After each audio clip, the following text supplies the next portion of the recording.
So for more on this, we've reached Rafe Heydel-Mankoo in London. He is a royal historian and broadcaster. Rafe, thank you for making time for us. Always a pleasure.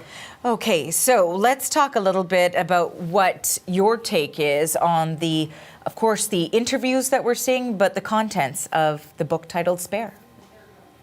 Yes, well, I would have to say that it's gone down rather badly here in the UK. I'd say it's backfired, at least up until the interviews came out. I think the interviews perhaps show Prince Harry in a bit of a softer light than the leaked allegations and accusations, which really shocked the entire nation. People aren't really used to seeing members of the royal family described in this way, and we've just had a poll out today which has shown support for various members of the royal family, most notably Prince Harry, plummeting. So Prince Harry's approval rating is now a meager 26%. But more worryingly, and quite unfairly, given that they haven't had a chance to actually put their own cases forward, the impact of this book has had a very negative effect on Prince William and the King.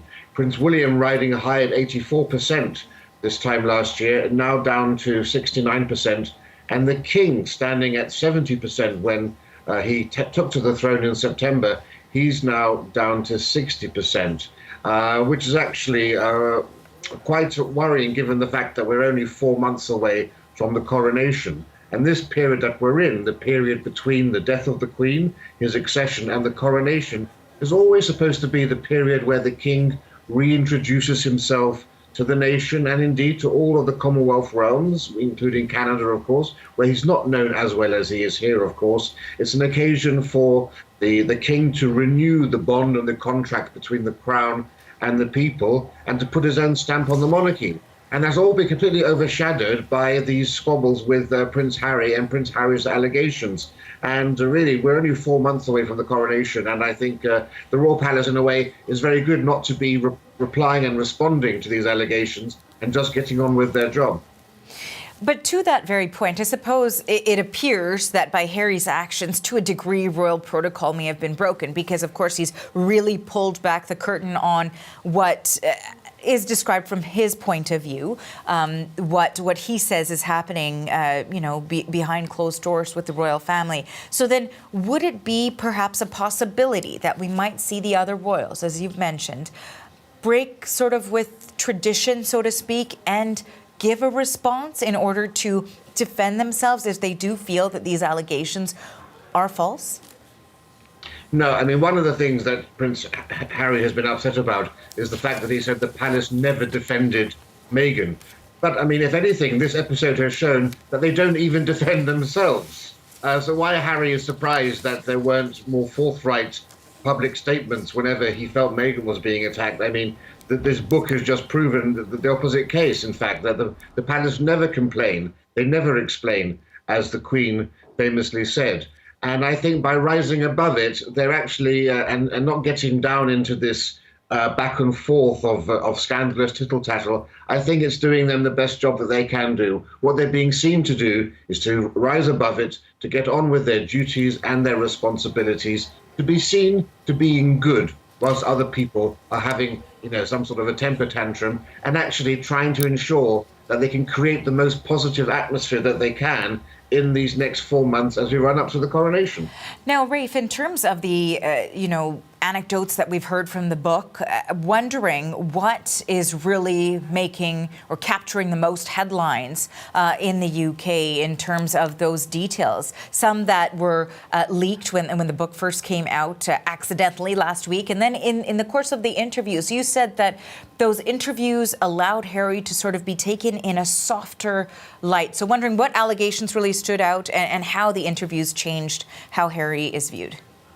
Well, I would, in a softer light, amongst two demographics, amongst the young, which is where most of his and Meghan's support lies, and also in North America, where, again, that's his sort of the heartland of support. When you only have 26% of the nation of Britain supporting you, it's really pretty much of a lost cause. I think the British people have given up on Harry and Meghan, and I think they're fully aware of that. And so these documentaries and the book and the interview are really all targeted towards the American market.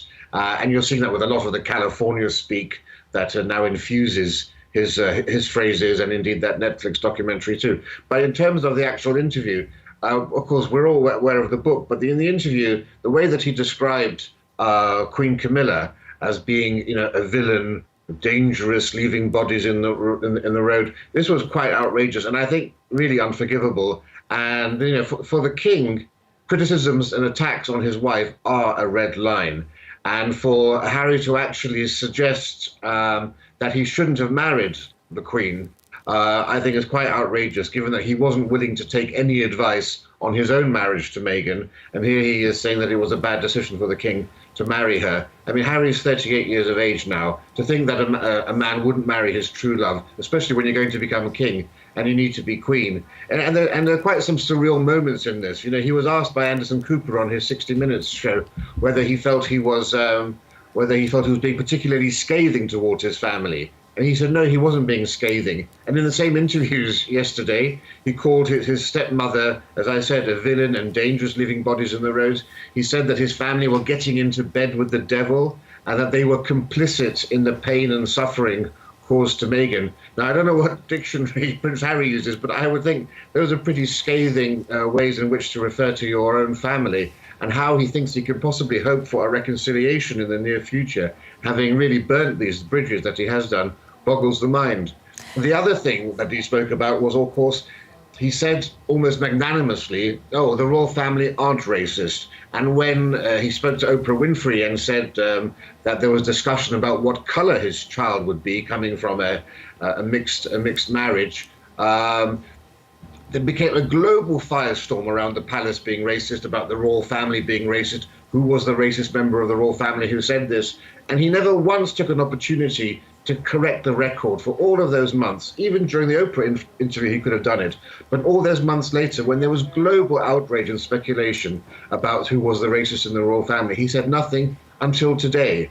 And I think that's quite unforgivable. And, he just won an award last month in America. The Kerry Kennedy presented him with the Kennedy Foundation Award for fighting systemic racism in the royal family. And yesterday he'd said that there wasn't any racism there, just unconscious bias. So why on earth would you accept this award? It's a very sort of disturbing set of events for many people in the UK. Well, for certain, there is a lot to dissect and analyze there. Thank you so much for your time, Rafe. Thank you. Rafe Heydel-Mankoo joined us from London. He's a royal historian and broadcaster. Thank you.